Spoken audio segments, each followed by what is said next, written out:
नमस्कार दोस्तों, स्वागत है आपका हमारे YouTube चैनल पर। आज की वीडियो में हम भगवद गीता के अध्याय 7 श्लोक 6 की बात करेंगे। यह श्लोक हमें जीवन के गूढ़ रहस्यों को समझने में मदद करता है। अगर आपको हमारा कंटेंट पसंद आए तो कृपया लाइक करें और हमारे चैनल को सब्सक्राइब करें। तो चलिए इस अद्भुत श्लोक के ज्ञान की ओर बढ़ते हैं। अहम आत्मा गुडाकेश सर्वभूताशय स्थितः। अहम आदिष्ट मध्यं च भूतानामंत एव च। मैं आत्मा हूँ, गुडाकेश, सभी जीवों के हृदय में स्थित हूँ। मैं सभी प्राणियों का आदि, मध्य और अंत हूँ।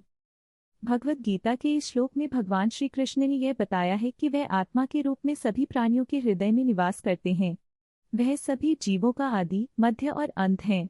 इसका तात्पर्य यह है कि हर जीव में आत्मा का अंश है और यह आत्मा ही जीवन का मूल तत्व है। जब हम इस सत्य को समझते हैं तो हमें अपने जीवन में हर प्राणी के प्रति प्रेम और सहानुभूति का भाव जागृत होता है। यह श्लोक हमें यह भी सिखाता है कि हमें अपने और दूसरों के बीच के संबंधों को गहराई से समझना चाहिए। एक समय की बात है, एक छोटे से गांव में रामू नाम का एक किसान रहता था। रामू बहुत मेहनती और ईमानदार था, लेकिन एक साल गांव में बहुत सूखा पड़ा।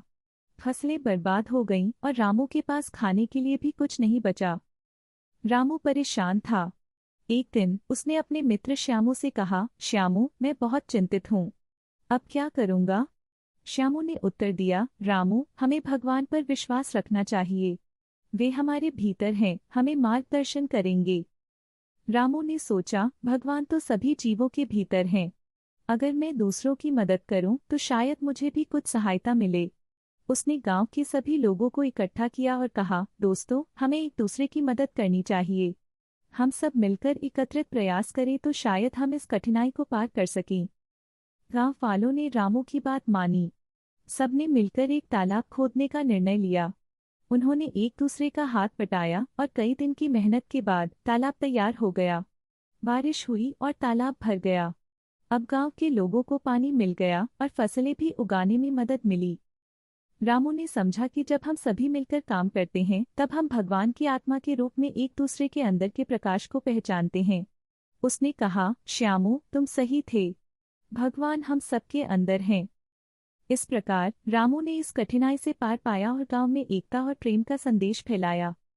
तो दोस्तों, इस कहानी से हमें यह सीखने को मिलता है कि हम सभी एक हैं और जब हम एकजुट होकर काम करते हैं तो हम हर चुनौती का सामना कर सकते हैं। अगर आपको यह कहानी पसंद आई तो कृपया लाइक करें और हमारे चैनल को सब्सक्राइब करें। ऐसे ही और रोचक कहानियों के लिए हमारे साथ बने रहें।